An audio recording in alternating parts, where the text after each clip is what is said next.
Hello, everyone, and welcome to Alfa Art Gallery's Meet the Artist series. My name is Avishi Bansal, and I'm a curatorial intern here at Alpha. Today, I'm thrilled to be speaking with Mark Aizenberg, an award winning photographer whose work brings together scientific inquiry, perceptual psychology, and a refined sensitivity to both natural and architectural landscapes.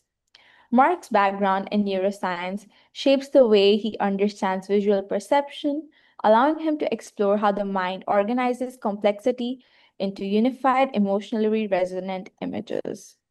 His aerial and black and white work invites viewers to encounter landscapes as abstract compositions, balancing clarity, structure, and poetic ambiguity. Mark, thank you so much for joining me today, and I'd love to begin by learning more about where your artistic journey began. You've mentioned that photography has been part of your life since childhood. Was there an early memory or influence that set you on this path? Well, first of all, thank you very much for having me. It's my pleasure to talk to you. With regard to your question, yes, my earliest memories they go back to high school, probably. I wouldn't recall any specific person or thing that shaped my interest in photography. If it was one, it would be well. I read a lot of books about animals, animal behavior, and these books were accompanied with wonderful photography. If there was a person who shaped my interest, that would be Konrad Lorenz. It's an Austrian scientist and ethologist who received Nobel Prize for his work on animal behavior, and he wrote very wonderful books and accompanied with amazing photography. I can share with you um, Of course. some of if you like, yeah. Yeah, I will. So this would be an example of a book, one of the books that I um, that I read. Okay, so this is the Year of the Gray-Leg Goose by Corton Lawrence. I mean, this is not an advertisement of Amazon. This is just an example of. I just didn't want to use the photos from his book because they might be copyrighted. Yeah, So yeah, so this is how my interest in photography was shaped, and also biology. So I started probably at high school, um, having first photograph made like in a very long time ago. This would be my first camera. It's like Russian SLR camera called Zenit E. hmm, As you can see, it's a film camera. So um, I I didn't I didn't consider myself as an artist at the time. I just was fascinated by the whole process of the photography. Uh, I developed the films myself in the bathroom. I also printed photos in the bathroom.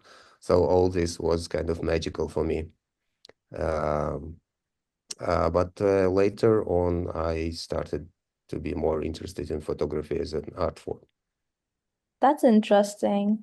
And to see how you've blended your scientific practice and training with your artistic vision, how do you think in what ways does the study of perception influence you to compose or interpret an image? Like, does your scientific training begin to intersect with that artistic vision of yours? Yeah, so as I told that the interest in biology was very early. I wouldn't say that I would say some understanding in how brain works and how perceive. visual stimuli um, affect explicitly how I compose my photos. What I would rather say that it helps me to understand, to interpret some of the images and to understand if um, why why we like some of the images and why we dislike them. And you've often said that simplicity defines your artwork. And what does simplicity like mean to you visually, emotionally, or even philosophically when you're capturing an image? So for me, simplicity is to reduce image to the bare minimum of the details uh, that still that the image still conveys what I want to convey to the observer. Um, and this is actually very hard to do in photography because when you take picture of something, it's it this object that you try to take picture of is among many other objects that can interfere with your message, right? And so you want to uh, reduce the image to the bare minimum, to the object that that you wanted to focus on.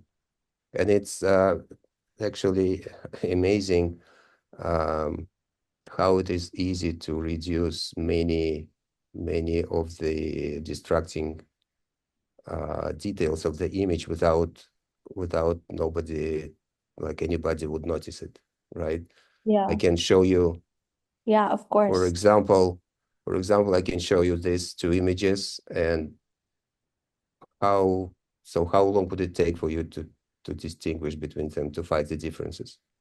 I think I find one difference. There's a little less of a people on the writer side to the mountain. I think that's the difference To I see. in which image, in the left or right? In the left image, there is lesser people. Right, yeah. So you're very good, actually. It took me much longer to find this difference. Yeah. But yeah, so when you see the complex image with a lot of details, it actually doesn't sometimes doesn't matter. You can omit some of the details and nobody would notice. Mm-hmm. Um, so this is called Yeah, it's definitely change like, blindness. I mean, you probably heard about it. It is a famous term in psychology. yeah, it is. I've heard Yeah, of. yeah. Uh, So on the other hand, when you look at the very basic features uh, like line orientation, for example, in this one, uh, it is very easy to find a line that different in its orientation among other lines. So you yeah. immediately focused on this line. And this is basically a feature of the visual processing very early in the visual pathway. Brain focus on three things, basically: the contrast, orientation, and color. Mm-hmm. And this is what I'm trying to emphasize in my images. So, for example, this one that I submitted to the gallery, Yeah. you can see immediately your attention is brought to the diagonal line that goes across the whole image. Yeah, it does. This piece is like really interesting. And seeing, I think it's from a aerial perspective. Do you think that aerial photography, like what inspired you to explore the world from above? And like what continues to captivate you from about photographing landscapes from this perspective, like aerial photography, what inspired that? Right. So the perspective is a key word. Yeah. Um, so for aerial photography, there are two major advantages of it. One is you can reach the areas they couldn't reach by foot or by car. You have to fly, right? Yeah. And another more important, in my opinion, advantage is that you can take uh, the same image of same object with very different perspective, and you will never guess that it's the same object, basically. So one of the example would be this fence on the beach that I took this picture from the ground, and this is the image on the right. This is image of the same fence from above. Here you can even see the fence. You only can see the shadow of the fence. So it looks very different. It is for me, it's very interesting to look at the objects from the very different perspective. It is. It looks really different. You wouldn't know what it is from an aerial view. And it almost kind of looks architectural. Like, what does these relationships between architectural and natural formation signify for you? And how do you hope that your viewers interpret that connection, if there is any? Yeah, so I am attracted. So in my art, I am attracted to like basic features of the object. Again, it's contrast, orientation, and color, sometimes black and white, but it's basically the contrast and orientation and color. There's three things that attract me, and it doesn't really matter where I can find them. In architecture, uh, you can find more of the straight lines, more of the textures, and I'm very attracted to textures. It's hard to explain why, but I feel like deep satisfaction at looking at repetitive patterns. It's probably some kind of compulsive thing for me. In nature, is harder to find straight lines, but you can find a lot of curves, and I like that too. When you look at the like abstract curvatures, you instinctively try to find things that they resemble. Similarly, when you look at the sky, look at the clouds, and you find the shapes that remind you something, the same thing um, could affect you when you look at the ground from above. Yeah, for sure. It's interesting how you've completely taken abstract work into a completely different like perspective of it. And I've never heard that from anybody else. So thank you so much for sharing that with me. And considering all of these very wonderful images, could you walk me through your creative process? Like from planning a shoot to scouting locations to like flying and capturing the shot and eventually like shaping the final image. How does a piece come together from start to finish for you? Uh, s- so the process starts with the planning. When you do aerial photography, yeah, you have to plan ahead.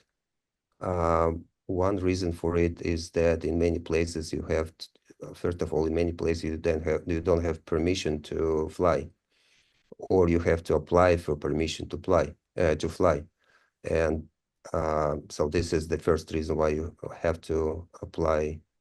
So first of all, when I fly even abroad, I have to register my drone, ask for permission to fly in these certain areas, pay some fees, and so on and so forth. Another reason is that battery life of the drone is quite short. You don't have this luxury to fly aimlessly around for hours and look for the good subject or good object. So you go first to the Google Earth or Apple Maps, so satellite images. So this is like, for example, of the image from the Delaware,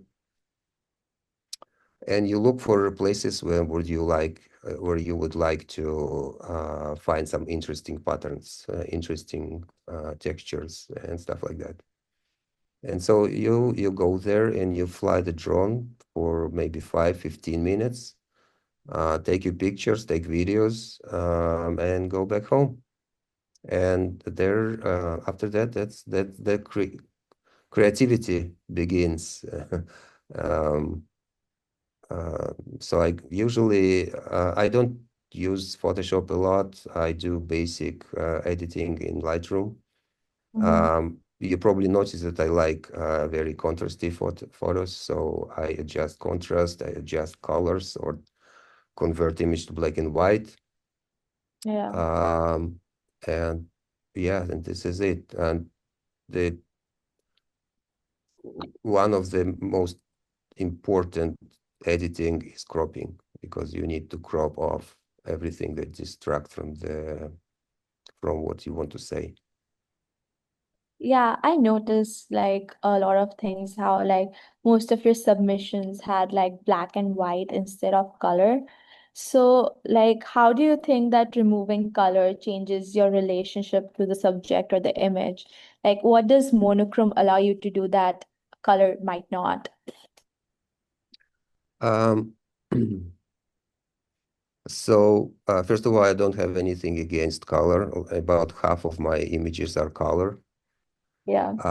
color-wise, and sometimes color can be very important uh, for the image, because first of all, there are amazing colors. Like if you take pictures of the fall, you you hardly can convey the beauty of the fall without color, right? Um, Second, there is color contrast. Sometimes you don't, when you convert image to black and white, there is no contrast at all, because all of the contrast comes from the color contrast. But in many images, the colors are either distracting or just don't add anything. So one would be, so there's another image of that I submitted to the gallery. On the left, it's the original image. On the right is one converted to black and white. Black and white. Uh, so some people would like color more, but in this particular one, I didn't want to. So I wanted to emphasize just the curves. It's just the contrast. So for me, color would distract from it. So as you see, I converted to black and white, and actually here, I reduced contrast in order to reduce all these, you see, speckles that you see around the water, because I wanted to focus on just on these curves.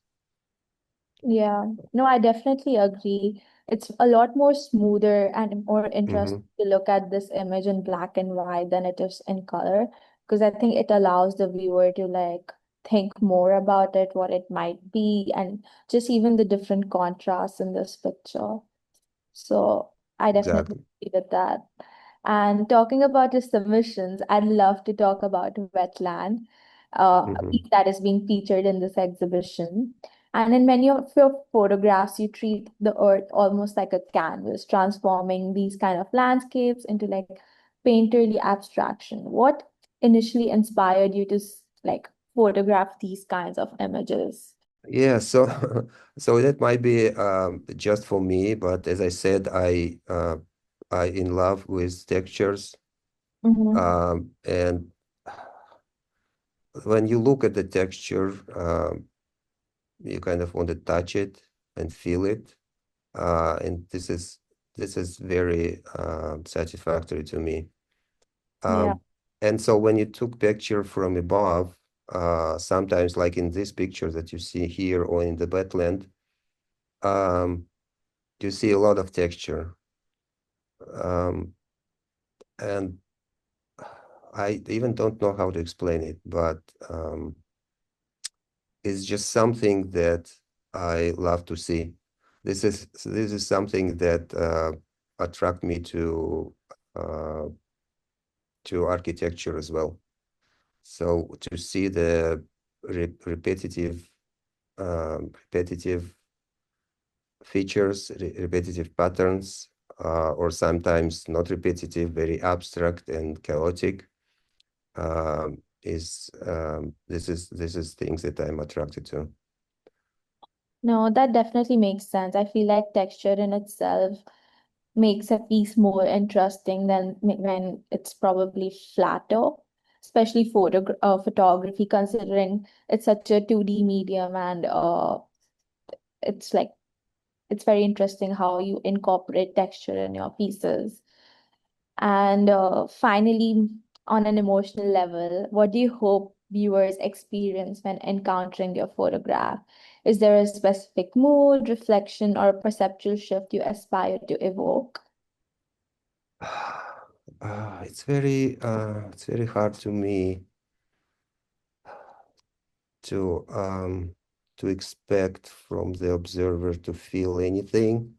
I hope observers will feel the same as me, but um, I can't control it. I actually don't care what they feel, as long as they feel something. Mm, So it could be just, you know, wondering, looking at the picture, wondering what it is, yeah. and or just looking at the picture and saying, that's pretty cool. Mm, Or, you look at the picture of a wetland and feel the beauty and the value of the nature, yeah, and you want to visit there. This so as long as observer feels anything, that's good for me, works for me. that's good. I think I heard from you last time that you also wish that someone would see your photographs and it would save someone's life. Would you want to expand on that? Yeah, so I learned about this example not far ago. Um, this was so I heard about this writer, a British writer. Um, so his name, hold on, what I forgot his name.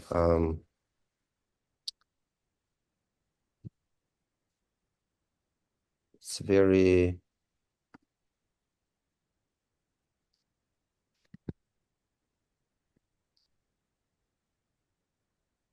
so his name is Stoppard, Mhm. and he passed away recently.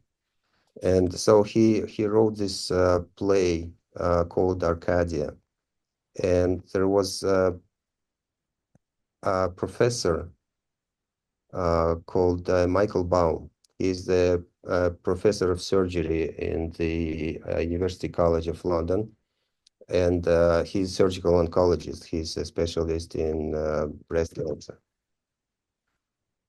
And so he saw his play, and he noticed one thing. So I can read you. It's very short. He wrote a letter to Times uh, earlier this year.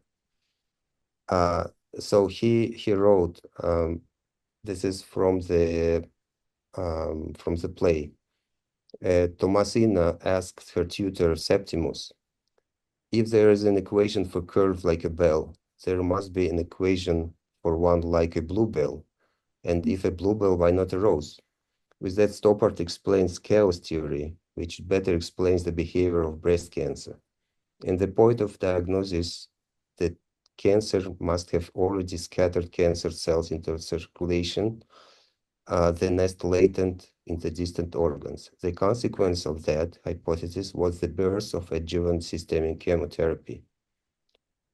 And this chemotherapy saved a lot of lives. And so So Stoppard never learned actually how many lives he saved by writing Arcadia. Um, so I'm not saying that looking in my pictures, somebody would be saved, but it's very nice to know that you actually never know what happens to the mind of the people who look at the art. And you may have some hope that your art may save someone. That's beautiful. Thank you so much for introducing me to that. I did not know about it. And I feel like it's such an interesting perspective on how you want others to view your work, and definitely not something I've heard about before. Is there anything else you'd like to share with us? No, I just want to thank you, and it's my privilege to show my pictures in your gallery. And I'm looking forward to meet you in person and visit the gallery. Of course, it is definitely our honor to be showing your work at our gallery for sure. And thank you so much for sharing your insights with us today. And it's been wonderful to learn about your creative process, how you blend science and neuroscience with your artwork, and the intention behind your works, and how texture has influenced your work so much, along with how you perceive your artwork in general, but like whether it be black and white work or just color in general, it's all very amazing. And we're honored to be featuring your photography in our upcoming exhibition, Reflections of the Living Art World, here at Alfa Art Gallery, running from January 20th, 2026 to March 21st, 2026. Thank you again for joining us, and I hope you're having a wonderful rest of your day.